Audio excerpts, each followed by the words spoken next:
ఎఫెసీ పత్రిక 4వ అధ్యాయము మొదటి 3 వచనాలు 4 వచనాల వరకు చదువుతున్నాను, దయచేసి చిత్తగించండి.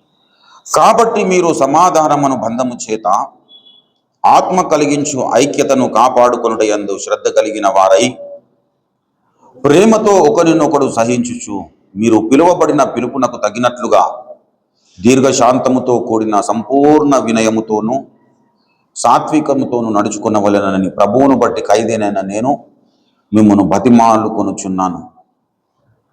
శరీరం ఒకటే, ఆత్మయు ఒకటే.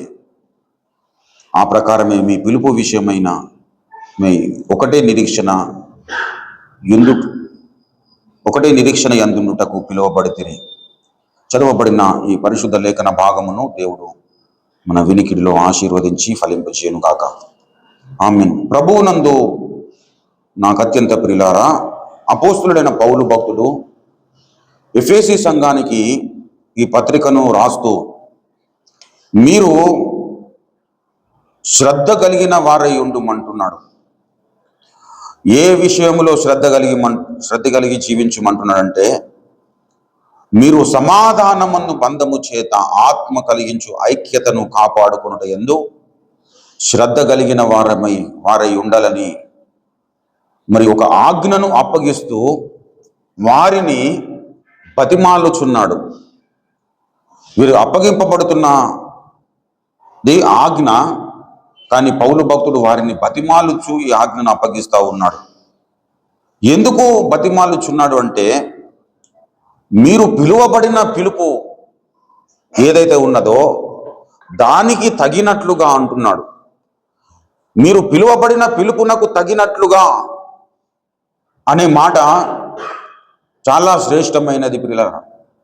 ఇక్కడ దేవుని యొక్క ఉద్దేశం ఏంటో మనకు తెలియపరచబడుతుంది.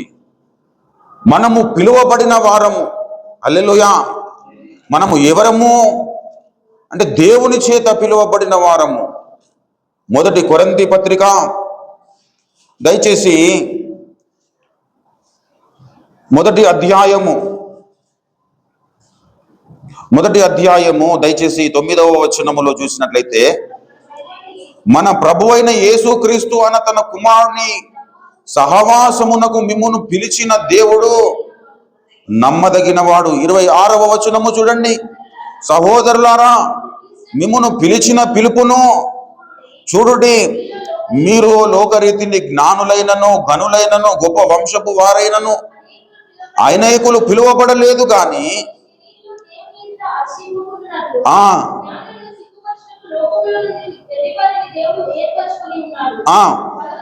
బలవంతులైన వారిని సిగ్గుపరచుటకు లోకములోని బలహీనులైన వారిని దేవుడు ఎన్నికైన వారిని వ్యర్థము చేయుటకు దేవుడు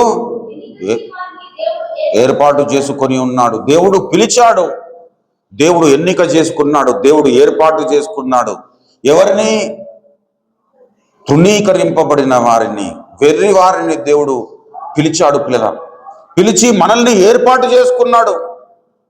మనల్ని పిలిచిన పిలుపును మనము గమనిస్తూ ఉండాలి. మనల్ని పిలిచిన పిలుపును ఎప్పుడు కూడా మనము మర్చిపోవద్దు ప్రియులారా. తన కుమారుని సహవాసమునకు దేవుడు పిలిచాడు. హల్లెలూయా. 9వ వచనంలో ఏం చెబుతున్నాడు? మన ప్రభు అయిన యేసుక్రీస్తు అను తన కుమారుని సహవాసమునకు మిమ్మును పిలిచిన వాడు నమ్మదగిన వాడు. హల్లెలూయా. మనల్ని పిలిచిన వాడు ఎటువంటి వాడు? నమ్మదగిన వాడు. పిలువబడిన వారం మనం ఎటువంటి వారము? నమ్మదగని వారము. నమ్మదగని వారమైన మనల్ని దేవుడు పిలిచాడు. పిలిచిన పిలుపు మీద మనము దృష్టి కేంద్రీకరించినప్పుడు, ప్రభునందు ప్రియమైన దేవుని బిడ్డలారా, ఇక్కడ చెబుతున్నాడు, మీరు పిలువబడిన పిలుపును మీరు పిలువబడిన పిలుపునకు తగినట్లుగా దీర్ఘశాంతముతో కూడిన సంపూర్ణ వినయముతోను సాత్వికముతోను నడుచుకునవలెనని. మనము పిలువబడిన పిలుపు ఎటువంటిది అంటే చాలా ఉన్నతమైనది ప్రియులారా. మనకు యోగ్యత ఉన్నది కాబట్టి పిలిచాడు కానీ కాదు. ఏ యోగ్యత లేని మనల్ని దేవుడు పిలిచాడు. ఏ యోగ్యత లేని మనల్ని దేవుడు ఏర్పాటు చేసుకున్నాడు. ఏ యోగ్యత లేని మనల్ని దేవుడు ఉన్నతమైన స్థితిలో నిలపాలని ఇష్టపడ్డాడు. అందుకొరకే మరి మొదటి పేతురు పత్రిక 2:9 కూడా చెబుతాడు, మీరు చీకటిలో నుండి ఆశ్చర్యకరమైన వెలుగులోనికి మిమ్మల్ని పిలిచిన వాణి అన్నాడు. హల్లెలూయా. మనల్ని ఎక్కడ పిలిచాడు? ఎక్కడి నుండి పిలిచాడు? చీకటిలో నుండి. ఎక్కడికి పిలిచాడు? ఆశ్చర్యకరమైన వెలుగులోనికి. హల్లెలూయా. మనల్ని పిలిచిన పిలుపును మనము మరిచిపోవద్దు ప్రియులారా. పిలిచిన పిలుపును మనము మరిచిపోవద్దు. పిలువబడిన పిలుపునకు తగినట్లుగా అన్నాడు. హల్లెలూయా. అంటే తగినట్లుగా ఏ ఉద్దేశముతో దేవుడు మనల్ని పిలిచాడో ఆ ఉద్దేశమునకు తగినట్లుగా మన బ్రతుకులు ఉండాలి. ఏ ఉద్దేశమును ఏ ఆలోచనతో మనల్ని దేవుడు పిలిచాడో ఆ ఆలోచనకు తగినట్లుగా మన జీవితం ఉండాలి. ఏ సంకల్పముతో దేవుడు మనల్ని కోరుకున్నాడో ఆ సంకల్పము మన జీవితంలో నెరవేరుతూ ఉండాలి. హల్లెలూయా. ప్రభునందు ప్రియులారా, కొంతమంది సూరజ్ అని పేరు పెట్టుకుంటారు. సూరజ్ అంటే సూర్యుడని అర్థం, కానీ బ్రతుకంతా చీకటిగా ఉంటుంది. ప్రయోజనం ఏంటి? ఆ పేరు పెట్టే మన ప్రయోజనం ఉంటుందా? ప్రభునందు ప్రియులారా, ఈ లోకములో ఉంటున్న మనల్ని దేవుడు, వెర్రివారమైన మనల్ని దేవుడు ఎందుకు పిలిచాడో తెలుసా? మనల్ని అనేక మంది జ్ఞానులను సిగ్గుపరచాలనుకున్నాడు మన ద్వారా. హల్లెలూయా. జ్ఞానులను సిగ్గుపరచుటకు దేవుడు లోకములో ఉంటున్న వెర్రివారిని ఏర్పాటు చేసుకున్నాడట. ఎందుకు? వాళ్ళ ముంగట పోయి డాన్స్ చేయడానికి కాదు. వాళ్ళ జ్ఞానమును మనము వాళ్ళ జ్ఞానమును సిగ్గుపరచడానికి, జ్ఞానులను సిగ్గుపరచడానికి అన్నాడు. అంటే దేవుడు ఒక పర్పస్ కొరకు దేవుడు మనల్ని పిలిచాడు. ఆ పర్పస్ మన జీవితంలో నెరవేరుతూ ఉండాలి. హల్లెలూయా. ఏ ఉద్దేశం కొరకు దేవుడు మనల్ని పిలిచాడో ఆ ఉద్దేశానుసారమైన జీవితాలు మనలో ఉండాలి. అందుకై మనలో ఏం చేయాలి? ఈ అంత్య దినములలో, అపాయకరమైన కాలములలో ఐక్యత లోపించే ప్రమాదం ఏర్పడుతుంది ప్రియులారా. హల్లెలూయా. ఐక్యతను మనము కాపాడుకోవాలి. ఐక్యతను కాపాడుకుంటే పిలుపునకు తగినట్లుగా మనము జీవించగలుగుతాం. ఐక్యత లేకపోతే మనము పిలుపునకు తగినట్లుగా మనము జీవించలేము. మీరు పిలువబడిన పిలుపునకు తగినట్లుగానే మాట వాడడానికి ముందు పౌలన్న ఈ మాట చెబుతున్నాడు. కాబట్టి మీరు సమాధానమును బంధము చేత ఆత్మ కలిగించు ఐక్యతను కాపాడుకొనుట యందు శ్రద్ధ కలిగిన వారై అన్నాడు. హల్లెలూయా. మనము శ్రద్ధ కలిగి ఉండాలి. దేని యందు? సమాధానమును బంధము చేత ఆత్మ కలిగించు ఐక్యతను.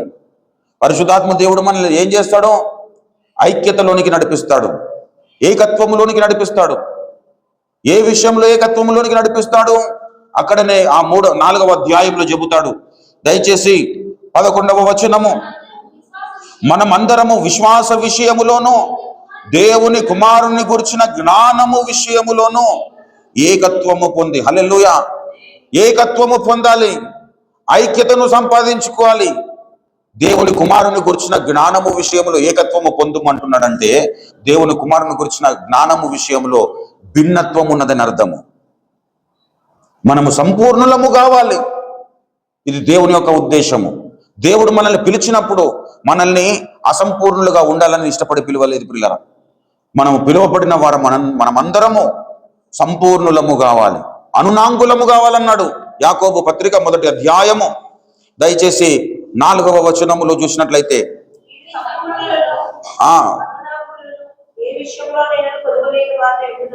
మీరు సంపూర్ణులను అనునాంగులను ఏ విషయములోనూ కొదువ లేని వారునై ఉండునట్లు ఓర్పు తన క్రియలను కొనసాగింపనీయుడి. హల్లెలూయా. ప్రభునందు ప్రియులారా, మనము సంపూర్ణులము కావాలి, అనునాంగులము కావాలి. ఏ విషయములోనూ కొదవలేని వారముగా మనము తయారు కావాలి. మనం తయారు కావాలి అంటే ఆత్మ కలిగించు ఐక్యతను మనము సంపాదించుకున్నటకు మనము ప్రయాసపడాలి ప్రియులారా. దేవుడు అనుగ్రహించే, పరిశుద్ధాత్మ దేవుడు అనుగ్రహించే ఐక్యతను మనము కాపాడుకునాలి. అప్పుడు మనము సంపూర్ణం అవ్వడానికి అవకాశం ఏర్పడుతుంది. దేవుని కుమారుని గురించిన జ్ఞానము విషయంలో భిన్నత్వం ఉన్నది, విశ్వాస విషయంలో భిన్నత్వం ఉన్నది. దేవుని అందరూ విశ్వసిస్తున్నారు, కానీ విభిన్నమైన రీతుల్లో దేవుని విశ్వసిస్తున్నారు. ఆయనను విశ్వసించాలి. ఎందుకు విశ్వసించాలి? రోగాలను బాగు చేస్తాడు కాబట్టి అట్లంటే డాక్టర్ మీద కూడా మనం విశ్వసించాల్సి వస్తుంది.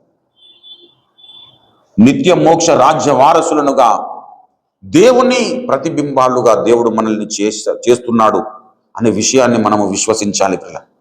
ఈ విశ్వాసము విషయములో సార్వత్రిక క్రీస్తు సంఘానికి ఏకత్వము రావాలి. హల్లెలూయా. విశ్వాసము విషయములో భిన్నత్వం ఉన్నది. ఒక్కొక్కడు ఒక్కొక్క రకంగా విశ్వసిస్తూ ఉన్నాడు. కొంతమంది యెహోవాయే దేవుడని విశ్వసిస్తూ ఉన్నారు, కొంతమంది యేసయ్య దేవుడని విశ్వసిస్తున్నాడు, కొంతమంది మరియమ్మను దేవతగా విశ్వసిస్తూ ఉన్నారు. విభిన్నమైన విశ్వాసాలు ఉన్నాయి ఈ లోకంలో. ఈ విశ్వాస విషయంలో అందరూ ఏకత్వంలోనికి రావాలి. ఏకత్వంలోనికి రావాలి అంటే ఇప్పుడు ప్రస్తుతం ఉన్నదేంటి? భిన్నత్వం ఉన్నదని అర్థం. ఈ భిన్నత్వం ఉన్నదంటే భిన్నత్వం తొలగిపోవాలంటే ఏం జరగాలి? ఈ లోకంలో కుదురుబాటు జరగాలి. హల్లెలూయా. అన్నిటికీ కుదురుబాటులు జరగాలి పిల్లరా. దయచేసి అపోస్తుల కార్యముల గ్రంథము 3వ అధ్యాయము 21వ వచనము చూడండి. అన్నిటికీ కుదురుబాటు కాలములు వచ్చునని దేవుడు ఆది నుండి తన పరిశుద్ధ ప్రవక్తల నోట అంతవరకు యేసు పరలోక నివాసి అయి ఉండుట ఆవశ్యకము. హల్లెలూయా. యేసుక్రీస్తు ప్రభువు వారు రెండవసారి భూమి మీదకి రాబోతున్నాడు. రావడానికి ముందు జరగవలసిన పరిణామాలు అనేకం ఉన్నాయి పిల్లరా. విశ్వాస విషయంలో ఏకత్వం వస్తుంది తప్పకుండా, సంఘములో ఏకత్వం వస్తుంది, ప్రతి కుటుంబంలో ఏకత్వం వస్తుంది, ప్రతి విషయంలో కుదురుబాటు అనేది జరుగుతుంది. ప్రతి విషయంలో తప్పకుండా కుదురుబాటు జరుగుతుంది. అప్పటి వరకు యేసయ్య పరలోక నివాసి అయి ఉంటాడు. అంటే ఇప్పుడు మరి జరుగుతున్నది ఏంటి? కుదురుబాటు కార్యక్రమం జరుగుతుంది పిల్లలు. అన్నిటికీ కుదురుబాటుకు ఒక పరిస్థితిని క్రియేట్ అవుతుంది ఈ లోకములో. ఏ విషయంలో కుదురుబాటు జరగాలో. ఇప్పుడు బాగా మనము రోజు బిర్యానీ తిన్నాం అనుకో, చాలా రోజులు అయిన తర్వాత అది మనకు అసహ్యంగా అనిపిస్తుంది. అట్లనే లోకం అంతా చెడిపోయి ఉండి ఒక టైం వస్తుంది, తప్పకుండా లోకము మంచిని వెతికే కాలం వస్తుంది. హల్లెలూయా. మంచిని వెతికే కాలం వస్తుంది పిల్లల. అసమాధానంలో బ్రతుకుతున్న వాళ్ళందరూ సమాధానం కొరకు వెతుకుతుంటారు. అపవిత్రతతో బ్రతుకుతున్న వాళ్ళందరూ పరిశుద్ధత కొరకు వెతుకుతుంటారు. ఏ విషయాల్లో దేవునికి ఆయాసం కలిగించే స్థితిలో ఉంటున్నారో ఆ అందరూ ఏం చేస్తారట? మంచిని, దేవునికి ప్రీతికరమైన జీవితంలో జీవించడానికి మరి ఆతురత పడుతుంటారు, ప్రయాస పడుతుంటారు పిల్లలు. ఆ టైం ఎంతో దూరంలో లేదు. పిల్లలు. అక్రమము విస్తరించడం వలన అనేకుల ప్రేమ చల్లారుతుంది అన్నాడు. ఈనాడు ఒక వ్యక్తిని నిష్కారణంగా ఏ మాత్రము మరి ఉపయోగకరంగా ఆలోచించకుండా ప్రేమించే వాళ్ళు లేరు పిల్లలు. తల్లి పిల్లలను ప్రేమిస్తుందంటే వీళ్ళు పెద్దగైన తర్వాత నన్ను చూసుకుంటారనే ఉద్దేశంతో ప్రేమిస్తుంది. ప్రేమ అంతా డూప్లికేట్ అయిపోయింది. లోకానుసారమైన పద్ధతిలోనికి ప్రేమ వెళ్ళిపోయింది. కానీ రానున్న దినాల్లో పరలోకానుసారమైన ప్రేమ నాకు కావాలని కోరుకునే రోజులు రాబోతున్నాయి. ఇప్పుడు ఎంతెంతనైతే లోకము చెడిపోతుందో ఆ చెడిపోయిన లోకముల నుండి దేవునికి కొంతమంది ప్రతినిధులుగా బయటకు వస్తారు పిల్లలు. హల్లెలూయా. దేవుని ప్రతిబింబాలుగా ఉద్భవిస్తారు. దేవుని చిత్తము కొరకు ప్రయాసపడేవారు ఉద్భవిస్తారు. ఆ క్రమములో మనం ఉద్భవించాలి అంటే మనం ఏం చేయాలంటే ఈ కడవరి కాలంలో సమాధానమును బంధము చేత ఆత్మ కలిగించు ఐక్యతను మనము కాపాడుకోవాలి. హల్లెలూయా. ఐక్యతను కాపాడుకోవాలి. ఐక్యత ఏం చేస్తుందంటే సాతానుకు దడబుట్టిస్తుంది. ఇప్పుడు ఒక శత్రువును మనం మీద విజయం పొందాలంటే వాడు చేసే కార్యం ఏంటో తెలుసా? ఐక్యతను చెడగొడతాడు. కుటుంబం అంతా ఐక్యంగా ఉంటే బయటవాడు మన మీద దాడి చేయలేడు. కుటుంబము చెడిపోయిందనుకో, ఐక్యత లేకుండా ఉన్నదనుకో, ఏకత్వంగా లేకుండా భిన్నత్వంలో ఉన్నదనుకో, విభిన్నమైన అభిప్రాయాలు ఉన్నాయనుకో, అప్పుడు ఒక వంట కాదు 10 వంటలు చేయాల్సి వస్తుంది 10 మందికి. అదే ఏకత్వం ఉన్నదనుకో, పూర్వం మన వెనుకల మనం చూసుకుంటూ వచ్చినట్లయితే ఉమ్మడి కుటుంబాలు ఉండేవి. ఉమ్మడి కుటుంబాలు అంటే మన తాతలు వాళ్ళ తోబుట్టులు ఉంటారు కదా, వాళ్ళందరూ కూడా కలిసి ఉండేవాళ్ళు. లేదా మన తల్లిదండ్రులు వాళ్ళ అన్నదమ్ముళ్ళు కలిసి ఉండేవాళ్ళు. ఇప్పుడు అలాంటి పరిస్థితులు లేవు.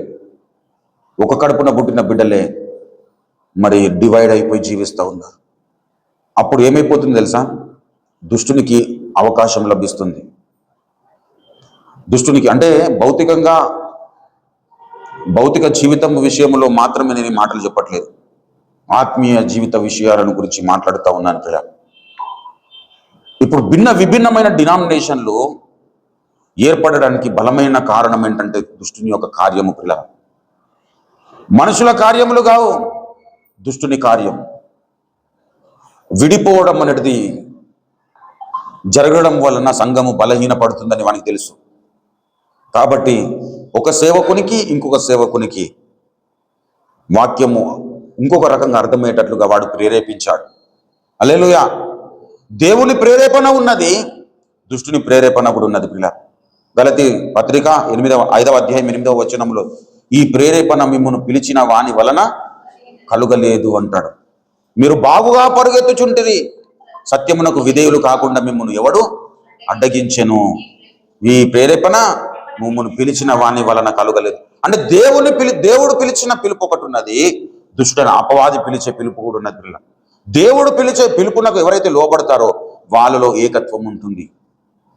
దేవుడు పిలిచిన పిలుపునకు కాకుండా అపవాది యొక్క ప్రేరేపణకు ఎవరైతే లోబడతాడో వానిలో ఐక్యత ఉండదు. పిల్లలు ఐక్యత ఉండదు. ఆ ఐక్యతను కాపాడుకోవడానికి కూడా వాడు ప్రయాసపడడు. పిల్లలు సామెతల గ్రంథంలో ఒక మాట చెబుతాడు.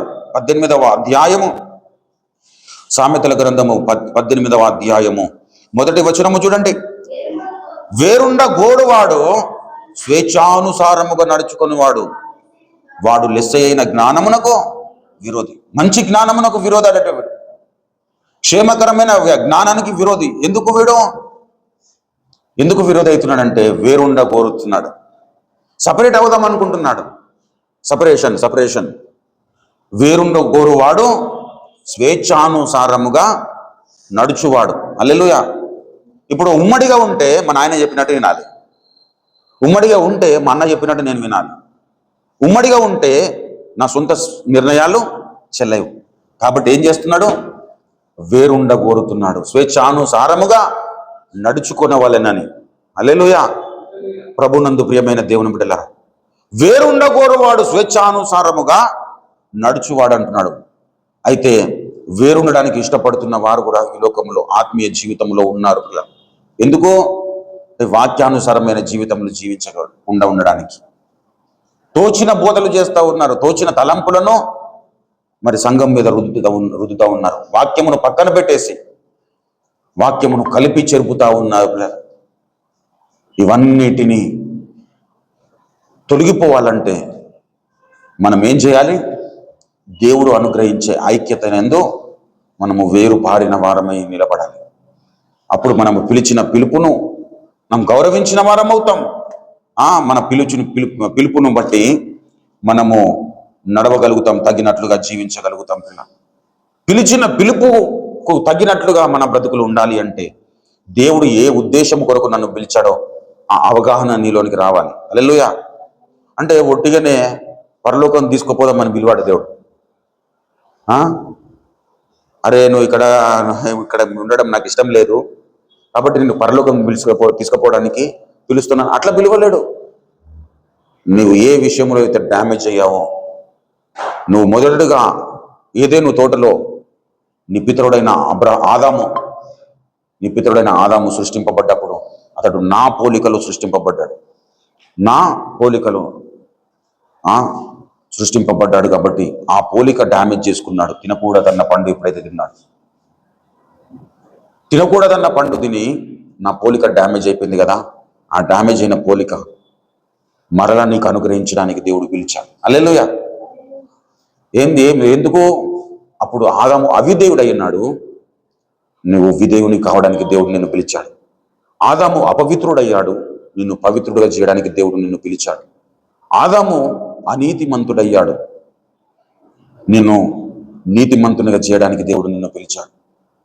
ఆదాము వేషధారి అయ్యాడు, నిన్ను యథార్థవంతుని చేయడానికి దేవుడు నిన్ను పిలిచాడు. కాబట్టి మనం పిలిచిన పిలుపు ఎప్పుడు కూడా మర్చిపోవద్దు. మన పిలుపు దేని కొరకు దేవుడు నన్ను పిలిచాడో ఆ పిలుపు మీద మనం దృష్టి కేంద్రీకరించాలి. హల్లెలూయా. ఆదాము వేషధారి అయిపోయినాడట, పరమందున్న దేవుని దృష్టికి వేషధారి అయినాడట. ఇప్పుడు పరమందున్న దేవుని దృష్టికి వేషధారి అయిన ఆదాము లాగా మన జీవితం ఉంటే ప్రయోజనం ఏం లేదు. అందుకొరకై మనల్ని పిలువలేదు. ఆదాము వేషధారి అయినాడు, నువ్వు యథార్థవంతుని కావడానికి మనల్ని పిలిచాడు. ప్రభునందు పిల్లరా, కాబట్టి ఆదాము అపవిత్రుడయ్యాడు, నీవు పవిత్రుడు కావాలి. ఆదాము అవిధేయుడయ్యాడు, నీవు విధేయునివి కావాలి. ఆదాము తన స్వచిత్తమును నెరవేర్చుకున్నాడు, నీవు దేవుని చిత్తము కొరకు నిలబడాలి. హల్లెలూయా. అంటే మరి ఏం కావాలి మన జీవితంలో అంటే మొదటి ఆదాముకున్నటువంటి లక్షణాలన్నీ చచ్చిపోవాలి. హల్లెలూయా. మొదటి ఆదాముకున్నటువంటి పరిస్థితి అంతా మనలోండి తొలగిపోవాలి. అప్పుడు కడపటి ఆదామైన యేసునాథుని లక్షణాలు మనలోనికి వస్తాయి. కడపటి ఆదాము యొక్క లక్షణాలు ఏంటో తెలుసా? సులువుగా లోబడతాడు. హల్లెలూయా. పరిశుద్ధుడుగా ఉంటాడు. యేసయ్యకు ఉన్నటువంటి లక్షణాలు మరి కడపటి ఆదాముకు అని పిలువబడుతున్న యేసునాథుని లక్షణాలు మనలోనికి రావాలి. అప్పుడు మనము ఆశీర్వదింపబడతాం, లోకం ఆశీర్వదింపబడుతుంది మన ద్వారా. హల్లెలూయా. కాబట్టి ప్రభునందు ప్రియులారా, ఈ అంత్య దినములలో, ఈ అపాయకరమైన దినములలో, దుర్దినములలో మనం ఉంటుండగా మన పిలుపు మీద మనం దృష్టి కేంద్రీకరిద్దాం. హల్లెలూయా. పిలువబడిన పిలుపునకు తగినట్లుగా మన బ్రతుకులు జీవించడానికి మనం నిరంతరం సాధన చేద్దాం. ఒకరోజు ప్రయాసపడితే మన పిలిచిన పిలుపునకు తగినట్లుగా మనం జీవించలేం. నిరంతరం సాధన చేస్తూ ఉండాలి. అప్పుడు అనునాంగులుగా తయారవుతాం, సంపూర్ణులుగా తయారవుతాం, ఏ విషయంలోనూ కొదవలేని వారులుగా తయారవుతాం. అటువంటి కృప, సహాయము, కాపుదల దేవుడు నిత్యము నిరంతరము మనకందరికీ అనుగ్రహించి నడిపించి మహిమనందును గాక. ఆమేన్. రండి ప్రియులారా, మనం ప్రార్థన చేసుకుందాం, ఒక తీర్మానం చేసుకుందాం. దుష్టుడైన అపవాది భేదములు కలిగిస్తాడు. యేసయ్య మనల్ని ఐక్యతలోనికి నడిపిస్తాడు.